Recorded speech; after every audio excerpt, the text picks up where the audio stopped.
You again. We just hung out last week on your incredible podcast, The Practical Optimist, and welcome to the Happy Engineer. So glad that you're here, man. Thanks for making time. No, likewise. Thanks so much for inviting me in. I'm looking forward to our conversation as always. No doubt. So, Ken, I want to leap right into what you've done with your book and your podcast around this word optimist, and not just the optimist, the practical optimist. Maybe to set the stage, the engineer in me, let's define some terms, understand what we're talking about. So, what is optimism, the way that you see it? If we just talk about, what is an optimist and optimism, let's get on the same page. What is that for you? It's a great question. I think it probably can be defined by just looking at the graphic on the cover of my book, actually. It's a glass of water, right? That's half full. And there's a ruler next to it. And it's that, very cliche, but very apropos saying of, is a glass half full or glass half empty? How do you see life? How do you see crises? How do you show up when things are going well or things are not going so well? Do you come to any conversation or interaction with the idea that this is going to be great? I'm going to learn something from the person that I'm talking to, that I'm engaging with. And so for me, that natural optimism, excitement, engagement with the folks that I'm interacting with all comes from a very positive place. And I look at things as an opportunity versus as a stress point, if you will. So you used the word natural, and I had a little Freudian slip earlier. I said eternal when we were talking about the title of your podcast. And it leads me to this common question I get as a coach, and I'd love to hear your thoughts. Is this something that is part of our DNA? It's part of who we are. It's there from the beginning. It's nature. Or is it conditioned? Is it our environment? Is it nurture? Can we change it? Can we flip-flop? What's your perspective about a person's personality type in relationship to optimism? Where does it come from? Can it be changed? What's your experience with that? Yeah, I mean, it's a blend of both. Really, I'm rarely in the camp for any issue out there that you're all of one or all of something else, and that you can't learn the opposite. Right. My belief is that we all are predisposed to be a certain way. I was predisposed to be more optimistic and to see life with the glass half full, if you will. But that being said, it doesn't mean that I have to work any differently than somebody else who might not see it that way. It just means that the opportunities that I have, the life experiences that I have, going into those, I'm wired to think of them more positively. Now, that being said, there are many times as a small business owner, as you know, where you could be the most optimistic person in the world, right? And you're looking at things so positively, and you just have crisis after crisis that just crushes you. We actually went through that just recently with our business, where we had a very, very slow 4.5 month period, which is very unusual for us, especially that time of the year. And even with my optimism, being very optimistic forward, if you will, even with that, it was tough getting through. And there are things that I do in my life that help me to keep that balance. So I think the flip side of that, if somebody, for example, the reason I have the book titled The Practical Optimist is that I get the optimistic side from my dad, the visionary, the idea guy, the guy that, Okay. that cliche around, an entrepreneur is what he was all about. And as entrepreneur, definition is jumping off a cliff, right, and building the parachute on the way down, right? That was him. Figure things out, say yes, and figure them out. My mom, however, on the other side, was very practical, still visionary and still a brilliant woman, but more methodical, more of an engineering, if you will, kind of a mindset as far as that detail oriented. So she wasn't pessimistic, but she wasn't nearly as optimistic as my dad was. And so I had that balance, Mm. kind of wired in me. So that's a good segue, maybe to set the stage around who you are and what you do. And part of why my curiosity about optimism in relationship to your work is really piqued, because correct me if I'm wrong, 26 and counting years, you have been leading Turning Point Executive Search, your own organization that you founded, your CEO, and doing executive recruiting and leadership role recruiting in corporate for a long time. And I imagine you being an optimist didn't make everything just go swimmingly, to your point. There's been a few challenges Yeah. along the way. How does practical optimism inform the way that you lead the business, the way that you work? So I've been in recruiting as an industry for 26 years. I've been running Turning Point now for 16. So Okay. I had that balance early on in corporate environments where I was the employee, and then I launched my own company back in 2007. So now I am the person leading the business. In recruiting, I mean, it's there's a lot to unpack and get into if we did, but recruiting, you have to be a relatively optimistic person in recruiting. And I think showing up with that kind of predisposition to be optimistic has helped to grow the business, has also helped me to attract the amazing, very strong, long tenured team that I have working with me today, which has been great. But again, back to what I said before, even though I'm optimistic quite often, it doesn't mean that it makes it any easier, to Sure. come into those situations. Recruiting as an industry is something where you're matchmaking, to put it really simply, right? I had a boss once when I worked at Heidrick and Struggles who used to say, we're in the business of changing people's lives. And that's by nature an optimistic, very positive force to have out there, an impact to have in people's lives. That was really important that I kind of kept that in mind. But you've got to also balance that out. You can't be so overly optimistic in recruiting in a way where you are, overselling a position or you're overselling a candidate to a company, right? You got to maintain that neutral stance, if you will, that neutral setting, to make sure that you're not trying to cram a square peg in a round hole, but that it's really a good balance for both sides. And that's where you have to have that practicality that comes into play Yeah. to make sure that you're not doing a disservice to either the employer or the candidate.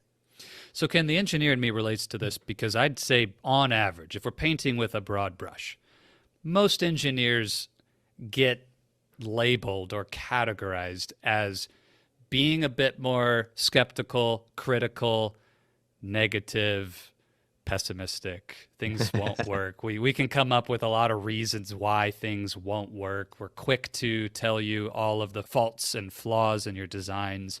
And part of that's by training and by what we're required to do to deliver safe and reliable designs in the products and the technology that we develop. And I think in some cases we end up a bit more conditioned to that side. Maybe we'd call it the practical side. In some cases, it's truly a pessimistic side of the coin. I'm curious then, has optimism ever failed you? Has optimism ever been the wrong approach, or in some way it led you down a path in your business or in what you do, where it's like, okay, I over-indexed on optimism here, and the practical or even borderline pessimistic side might have been more necessary in that moment. Does any moment or story come to mind where that might be true for you? Many ideas and many examples come to mind, but I have two specific ones. One is internal and one is external. The external one Okay. was with a client of mine. This was somebody who I'd worked with. There was an agency, right, in the agency world. And I had decided to allow them to take a little bit longer to pay their bills than I normally do, an extra 90 days, right? And in recruiting, once you place somebody in a job, once somebody, signs the offer letter, starts the job, that's typically when the last portion of our fee is due. But I actually extended that out. Well, unfortunately, the person that they hired through us didn't work out. It wasn't the right fit, which happens once in a while, but it's less than 4% of the time. So it's pretty rare. Yeah. But then we start to work on the search again to find somebody as a replacement. My optimism took over and said that, oh, this client, they'll pay the last bill. I gave them that extra time. I'm still working to find them a replacement. They'll pay it. Fast forward about another 3 or 4 months, they still hadn't paid. They had made up excuse after excuse. And I, being my optimistic self, kept thinking, oh, they'll do it. I'll give them more time. We'll have our conversation. We're still engaging, blah, blah, blah. And you move through that, right? So at the end of it all, they continued to not pay. I had to then use my attorney to get involved to say, hey, look, this is due. This is overdue. The end game was that they eventually paid. But my optimistic side really kind of blinded me to realize this client was just playing games the whole way through. And that was Mm-hmm. the deal. So that was quite unfortunate. So I learned, in my view, as long as I'm learning something during those times where I'm overly optimistic or when I'm overly practical, if I can take that lesson and then move forward to the next engagement or interaction, then it's been worthwhile. And so the internal situation was we hired an employee. It was a junior employee, somebody who had not done the kind of work that we do in the past. So I knew going in, I'd have to train the person. And I made the mistake of giving them all of my leads. In other words, rather than having them be self-sufficient to bring in business on their own, I was giving them leads that came through just regular phone calls and through the website, thinking that would give them some confidence to learn the business and eventually they would take over. Well, so fast forward 18 months, so a year and a half, I had Wow. not only spent an inordinate amount of time training this person, I actually hired an outside coach to also work with this person. I was still giving them leads, and they didn't generate any leads on their own in that entire time. And again, me being overly optimistic, I kind of brought it back on myself. What am I doing wrong as a leader? How come I can't motivate this person? Why can't I get them engaged? And so, again, I needed a bigger dosage of practicality to make me realize Yeah. this person was not going to work out no matter what I tried. And eventually we had to part ways. Those are both great examples, Ken. And I have one when you just gave that internal story that popped to mind. Very similar situation where I had a team member who I really respected, and they had done a lot of good work for me in one area for over a year and a half, almost 2 years. And you gave them some new assignments to tackle. And it was same kind of thing. I just handed a chunk of work that I had been doing to this person. And it was very critical to the success of our marketing and sales engine for our coaching business. Really, trusted this person to get the work done. And every day we had a reporting system where the activity levels of that particular task were being reported out. And I kept looking at the reports. It was all getting done. The work's getting done. The work's getting done. But the results over time just slowly started to decay and decay and decay. And I continued to convince myself this must be something external. The global economy is shifting, or the landscape of LinkedIn and the strategies we're using are no longer working, and maybe people are being saturated with coaches and there's no more people who want coaching, and I might need to close the business down. It got almost existential at one point, kid. It was really quite Exactly. interesting I've how been much, there. yeah. And I'm really turning that on myself, to your point, and believing that it could not be this person. There's no way it could be this person. And finally, my coach challenged me like, hey, have you been really going shoulder to shoulder and watching this person do the work and coaching them well and checking on that activity that's so critical? And one of those, you smack yourself in the forehead, because Ken, here I'm coaching my clients to do the same thing. And I had a blind spot in my own business. And sure enough, the work wasn't getting done, but because the reporting was independent of the actual activity, there was some deceit in how that was being reported, and I had to let that person go immediately. It was like, we have a no tolerance policy around integrity in our company. So optimism let me down in that moment, where I was blinded by my desire to see the best in this person, and I didn't follow a robust system of checking or auditing, or even just pure coaching, coming alongside and helping, which as a coach is kind of embarrassing to say, but I think we can all fall into that. So what's the safeguard? If you are biased on this optimistic side, if you want to believe the best in people, you always see the glass as half full, what's the tool or the technique to bring that practical side in and stay balanced and stay centered?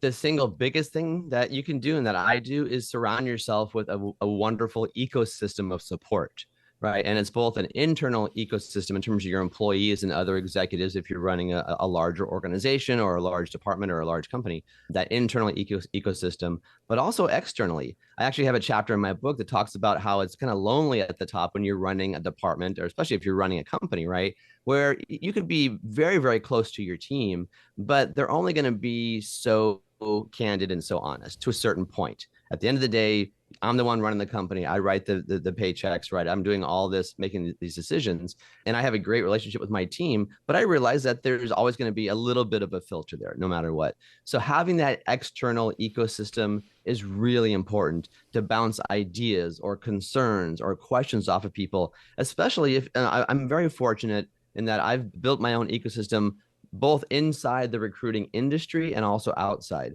So when there are things going on, like over the last, like I said, 4.5 months where things were very, very slow, unusually slow for us, I was able to tap into that external ecosystem to really kind of level set and say, hey, is it just me? And if the answer is yes, it is just you, Ken, for whatever reason, then I've got to look at what I'm doing and how I'm doing it and tweak things accordingly.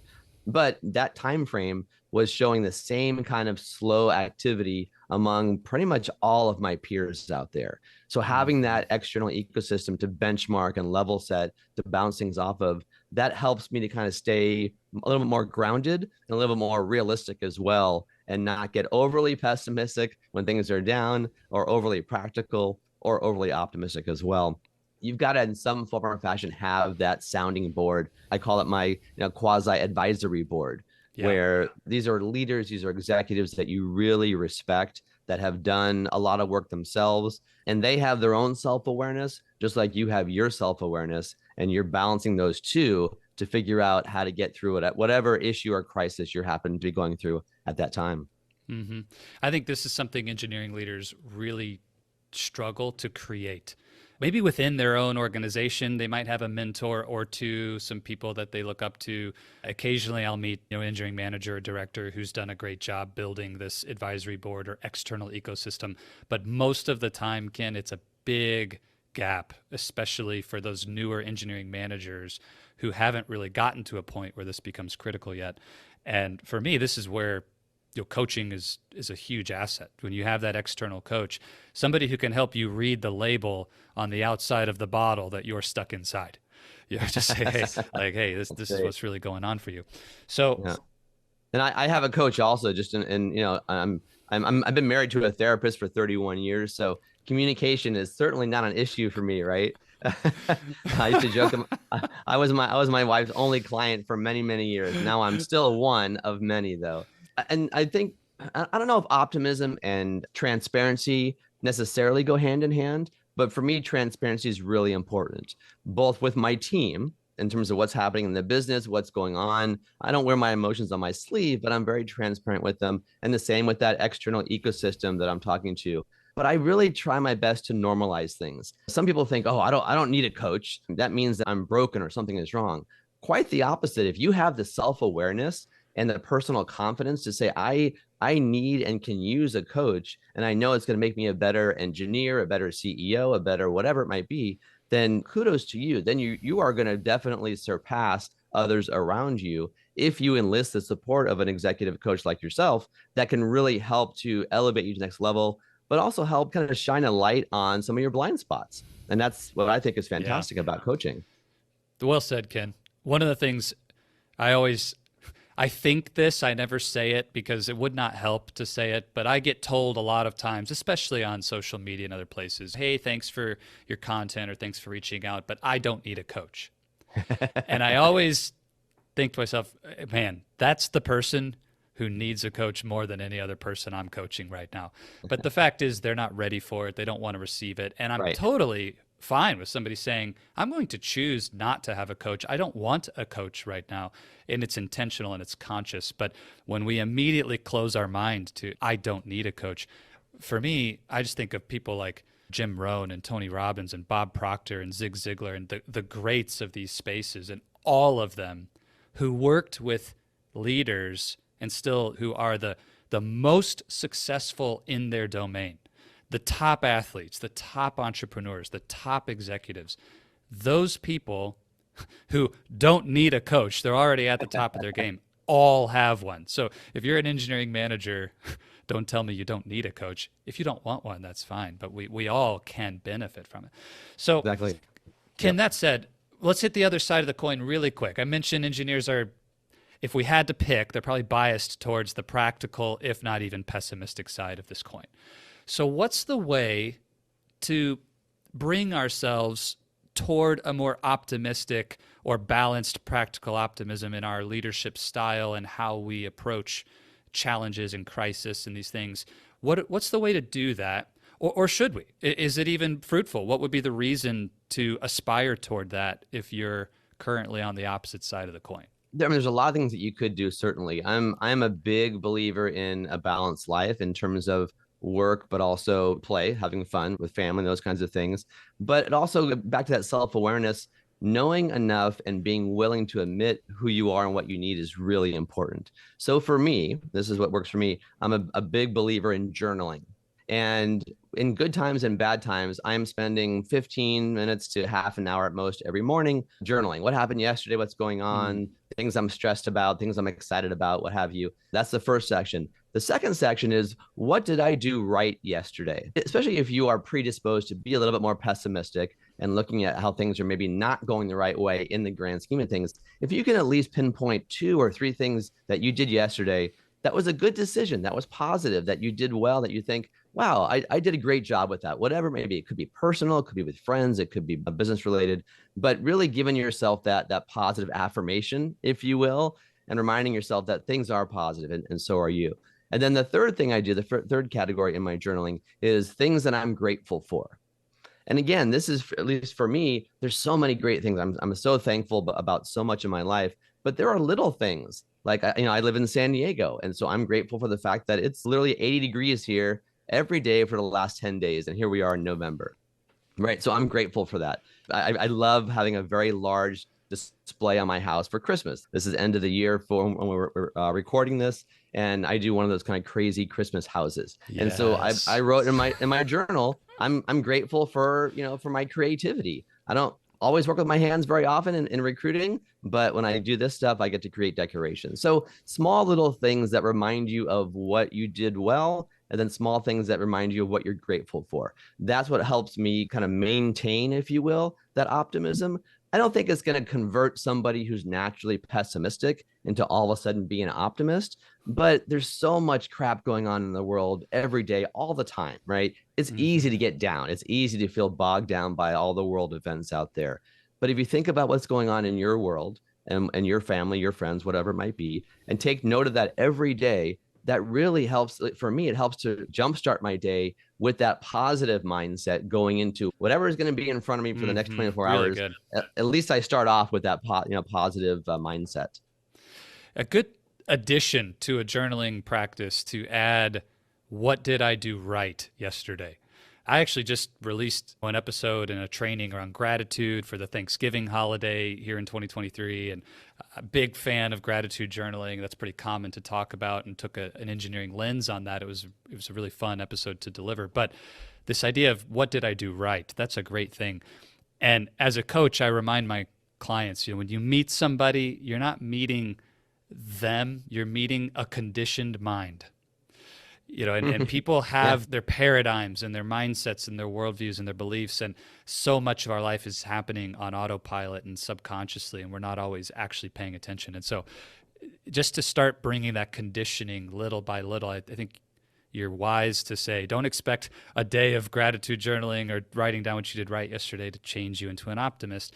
But if you would commit to that every day for a year and 5 years and a decade later, it seems like, oh my goodness, Zach, you're crazy, a decade. But it's those little conditioning moments consistent over time that will shift your paradigm. And I've seen it happen for clients. It's not fast, but you can do it. I think the engineers would be super frustrated at me if I have a superstar executive recruiter on the call and we didn't talk a little bit about what's going on in that space for their own career development and also for those senior leaders who are doing hiring. So let's shift and talk about that really quickly, a couple key things. I am curious for you, when it comes to skills, acumen, and we're going to talk for the moment at this more executive level, director and above, maybe even more VP and C-suite type roles. What are the most important things, as you've been doing this now in your own business for 16 years and continue to place top talent in organizations around the world? What are those top skills that you believe really need to be present and be sharp to place the right talent or choose and hire the right talent, or if somebody's seeking to be that right talent, what do we need to focus on? What are those from your perspective?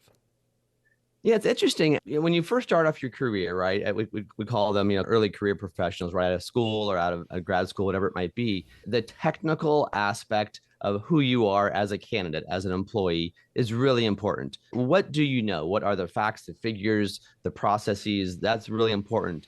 the more advanced you get in your career, right? The more seasoned. We don't say people are old, we say people are seasoned in the recruiting world, right? Which is funny because now that I'm in my mid 50s, I'm now one of the seasoned people. A I'm no seasoned longer recruiter. early Oh, career. Exactly. that's great. I'm seasoned myself. So as you become more seasoned, not that that technical expertise or that IQ goes away or is diminished, but I will tell you it does take a back seat to the EQ, right? As you advance in your career, you've got to be able to understand those around you.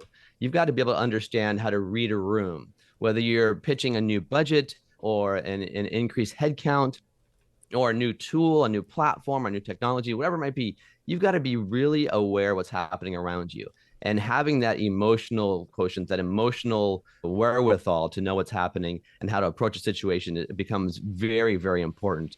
One of the things that I've seen evolve, especially in the last 5 years, so it's happening even pre-COVID, and we do a lot of recruiting and marketing and sales. It used to be that marketing and sales were very siloed, right? Marketing would do XYZ, then it would stop. They would hand it over to sales, and sales takes that lead and runs with it to do the next three things. These days, it's much more of a circular, collaborative relationship.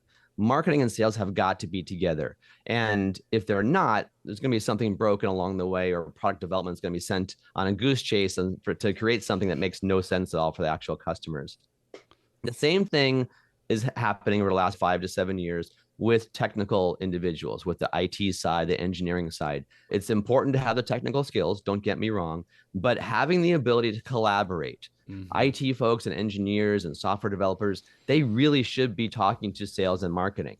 And sales and marketing should also be engaging engineers, right? To understand what it's like to walk a mile in the other person's shoes, as they say, but also to inform decisions that you make and to also see the ripple effect of what you decide to do as an engineer, as a developer, how that affects what marketing does, how that affects how sales goes out to market to really talk about the products now in the marketplace. So that collaborative mindset, that willingness to collaborate and reach out to other people that are outside of your normal scope of influence and communication, outside your department, that communication piece is really, really important, especially at the VP, director, VP, and C-suite levels. Mm-hmm. The word aware is, I think, super key. It reminds me when you think about EQ and these skills of collaboration and influence and leadership and how that all plays out, especially for a technical leader, we tend to approach EQ with an IQ bias. I want to learn about, understand the knowledge of emotional intelligence, read all the books, do trainings, and we bring that IQ lens and paradigm of where success is found into our EQ world. What I see happen, Ken, is somebody will know the material and they have a basic understanding, but it's like they went to driver's ed. They know how to drive the car. They can turn it on. They know what all the things are, but they haven't actually driven it on the highway enough to that point where they're not still completely stuck in their own world. And so a seasoned driver, the driving part is on autopilot, and they're really soaking in awareness of their surroundings, their brake lights way up ahead as they're scanning, or somebody next to them and they need to maybe be careful because it's more dangerous, or there's a semi or whatever. I see that's the thing where engineers struggle, is they might understand the concepts, but they lack the awareness. Oh, in this meeting, so-and-so looked really upset. I wonder what's going on. Maybe I need to loop back with them before we make this decision and figure out if they're unhappy with the direction we're going because they didn't say anything. And usually they always speak up. Like those little moments, I think that's a place that we struggle. And so if I take that concept you're sharing, it's super important. We want to master it. But how do you screen for that when you're making a hiring decision? What's the way to know if somebody's actually got that skill? We have this exercise that we go through with every candidate for any job that we're recruiting for. It could be CEO, could be head of operations, head of HR, marketing, sales, across the board, technical roles across the board. But we call it peeling back the layer, right? As though you're peeling back the layers of an onion, but you're diving more deeply into every decision that candidate has made, rather than saying, tell me how you think. Well, what does that mean? It's a very open-ended question. Or the worst possible question you can ask is, tell me about yourself. which has absolutely no value. And I still hear people asking that question. It just Yeah, drives me yeah, crazy. So I yeah. hope no one in your audience is going to use that. I Oh, of course assume. not. But, There's not a um, single happy engineer I've ever met who would ever dare to ask that question. No, no, no, no. Yeah, exactly. So instead, you say, rather than asking for just a really quick example, instead you say, "Tell me about the last 3 deals that you did." A quote unquote deal can be a project, it can be a marketing campaign, it could be a sales blitz, whatever it might be that's relevant to your particular function. I want to hear about the last 3. And what you're looking for is not just what was done, but how was it done? How is the person describing it? If there's any issues that come up, does the person always say, them? Does the employee or the candidate say them? And when things are going well, do they always say I did this really well, but my team didn't do such a great job in this other area, right? You're looking for those kind of cues. You're looking for, okay, so who or what was the catalyst for this project or this deal, whatever it may be, this campaign, whatever it was, because you're looking for opportunities to figure out, is this person more of a tactician, which is not a right or a wrong bad thing if they're more of a tactician versus strategist. But if they're a tactician, then they are really good at taking things that other people give and tweaking around the edges, but really good at delivery and execution.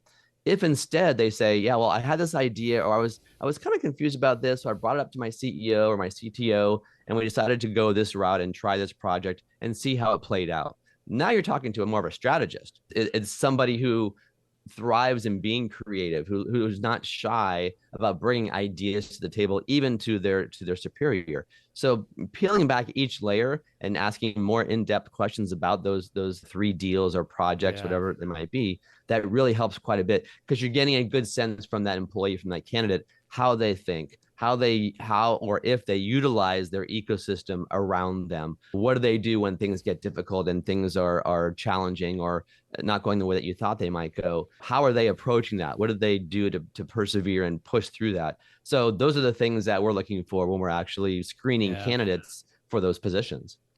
That's good. And it actually makes me think, can even more important at these high levels of the organization to engage professionals like yourself in that hiring process, because I'm imagining, man, how many interviews would it take? How many conversations would it take for me to really become world class at discerning, do I have a tactician in front of me or a strategist in front of me? Do I have somebody who's a master with emotional intelligence in front of me or a rookie? We could probably close some of the gaps pretty quick, get over that 80-20 of what you really need to know and understand. But at the same time, when we talk mastery, there's a lot of nuance to this. And so I think it's even more important when we're talking about critical roles at a senior level to have people like yourself involved to help us make those assessments. I know what I want, but I don't know how to, if it's sitting right in front of me, I wouldn't know it. So how do I get that assistance? Exactly. I think that's huge. And Really, really good. I think the environment, I mean, back to one of your earlier questions about, is it the environment or are we wired a certain way? I think that is also true. And this is after 26 years of recruiting, but that's also true when it comes to company culture and type of company, right? Someone might be a fantastic CTO and they've spent the last 12 years in companies that are 10 to about 40 million in revenue. That's a CTO for that kind of a role is a very scrappy, very resourceful, very hands-on, right, type of a CTO. Going from that role into being the CTO or even a strong number 2 in a company that's now $500 million, $500 million, the way things get done is so different. The process, the timeline, the number of stakeholders, the budget, the resources, that's very different. So the environment certainly informs how you operate, how you show up. And back to that piece about self-awareness, knowing where you thrive. I love being a CEO. I think I'm a very good CEO, but I have a team of 8. Could I step into a role where now I'm running a company where there's 150 people? I don't think so. Maybe I can get there eventually, but that's going to be a very, very long, kind of a steep learning Yeah. curve for me. So again, that self-awareness and being okay with where you thrive and then showing that value and staying in that environment wherever you possibly can. Really good. And for the engineering leaders I coach, one of the things we work on, Ken, is like, what is that vision of where you want to be? Is it, CTO of the 10 to $50 million small, scrappy, tiny company just local here? Or is it, hey, I want to be in the C-suite at Meta? Okay, these are extremely different Right, places exactly. to land. And just because they have the same title doesn't mean there's anything in common with Right. those jobs, which And, is and, and intuitive neither to of those know. Yeah, neither of those is right or wrong. It's just what's right or wrong Yeah. for you, right? Yeah. And I talk about this a lot on my podcast and with other executives, even just some general light career coaching, if you will.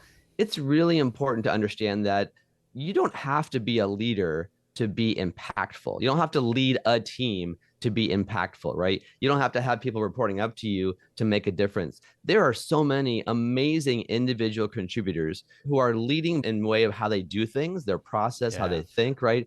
They may not have direct reports on the org chart, but they're still leading, right? And that's great. Not everybody can be a VP or a CTO. It's just by nature of the numbers out there, it's impossible, right? And so you can be a strong number two or number three and still have a pretty big impact. And that is great. Having that self-awareness is huge. Hmm.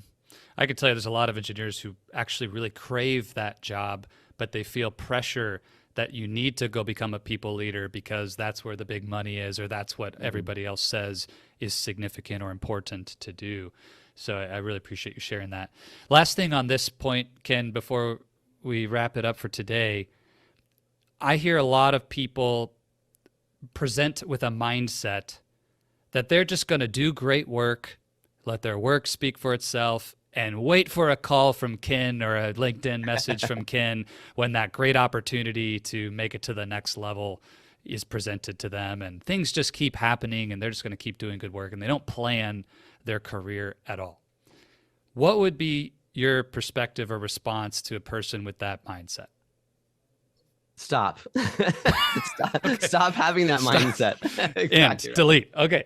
I'm really Exactly. glad to hear that. I agree. Tell Yeah, me more. no, Why for sure. would Yeah. you say that's not a great way to approach your Yeah, career? stop. And I mean, I'm being a little bit, facetious here, but it's all about, again, and maybe for me, it's back to that optimism. I'm a big believer. I'm Gen X, right? So I grew up with both parents that worked. I'm 53 now, so I couldn't find what I was looking for 16 years ago in a corporate environment. So I said, I'm going to go start my own, right? Not every generation is wired or conditioned that way. And not every individual across generations has that confidence or naivety, whatever it may be, to start your own business and think you can make it work. So I think that's a start. But in terms of waiting for your career to happen to you, which is the phrase that I use, it can work. It can work. But if you have aspirations and goals and you want to get somewhere, you really can't sit around and be passive. You've got to be the one to drive your career, right? And I'll give you just kind of general numbers. So at the VP level and above, you've got about a 10 to 15% chance of getting a position from a search from a recruiter like me. Okay. 10 to 15% chance. You've got less than a 5% chance of getting a position through some kind of online job posting that maybe you applied to, right? Which means that 80%, let's call it, of those jobs out there are not coming from the two places that you might think about first and foremost, a recruiter or a job posting. Where does the 80% come from? Network, right? Your network is a huge, huge contributor to how your career progresses. And you can't be a passive individual and expect to have a decent network. You have to go out and seek it out. Now, I'm a recruiter, so it comes naturally to me. I have a very large network. I'm not saying you have to have tens of thousands of followers in LinkedIn and start a podcast and do all these things that you and I do, but you've got to start to be more proactive. You do have to create that ecosystem, whether Yeah. it's a group of CPAs or attorneys or insurance folks or other folks that are leaders in different departments and functions, sales leaders and marketing.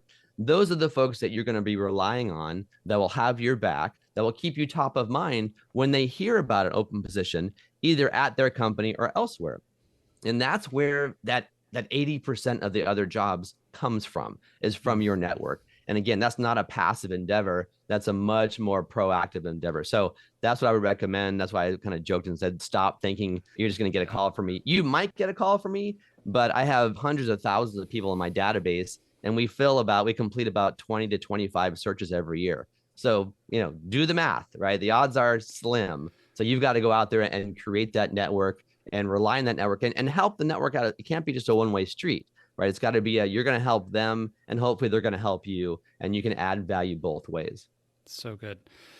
I agree 1,000%. So it's always good to hear it from someone else, so people don't think it's just Zach beating this drum of, yeah, just be intentional and really, set out a plan and get ahead of it. And frankly, this networking piece you're talking about, the sooner you start that, the better. Some people think, oh, I don't need that because I'm still junior in my career. It's not that important now.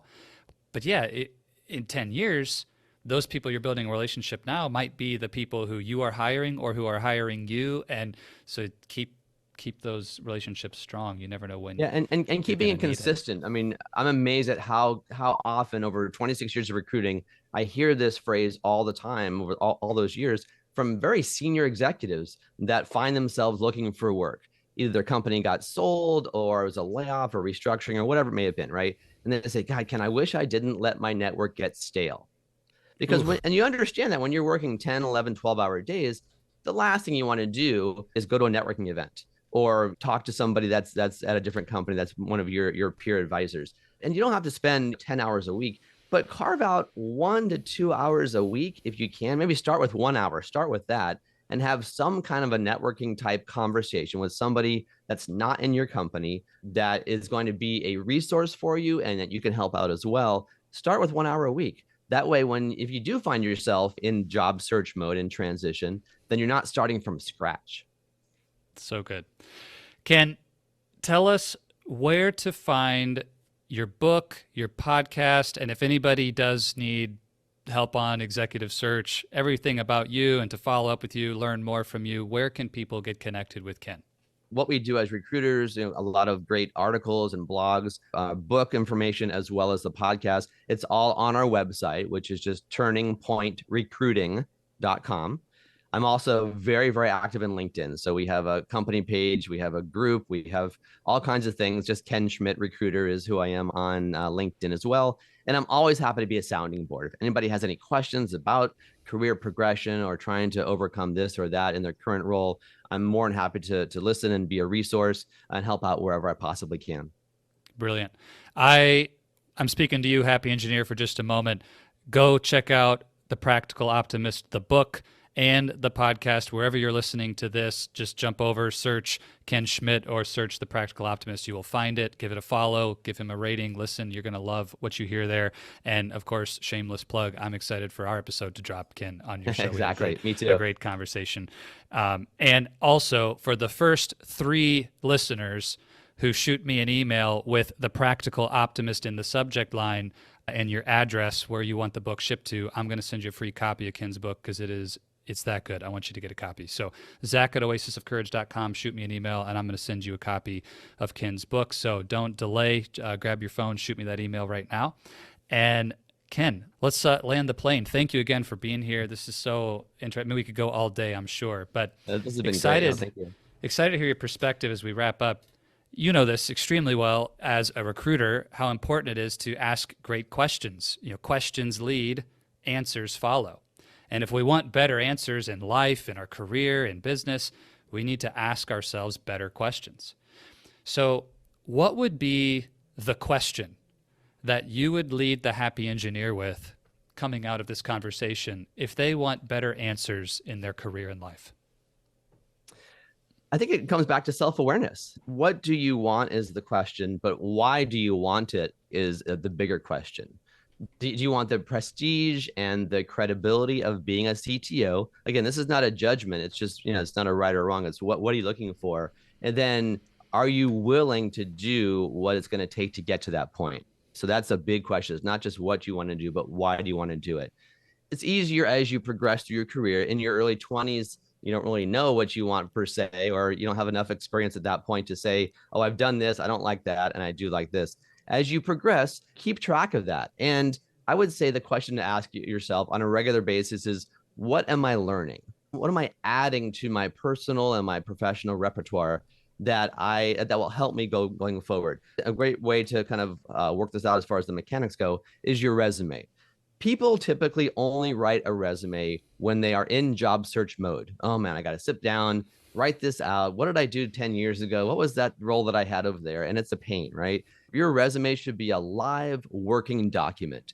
And at least every quarter, it should be updated, right? What did I do in the last quarter that was great? What did I do that wasn't so great? You're not going to put all your failures on your resume, but you're going to keep track of that, right? And having that live document as a resume helps you answer that question. What do I want to do? And am I doing what I need to do to get to that end game? Mhm. That's really important. So that resume is a great tool to use to rely on to help document it, and just to remind yourself that I've done these great things.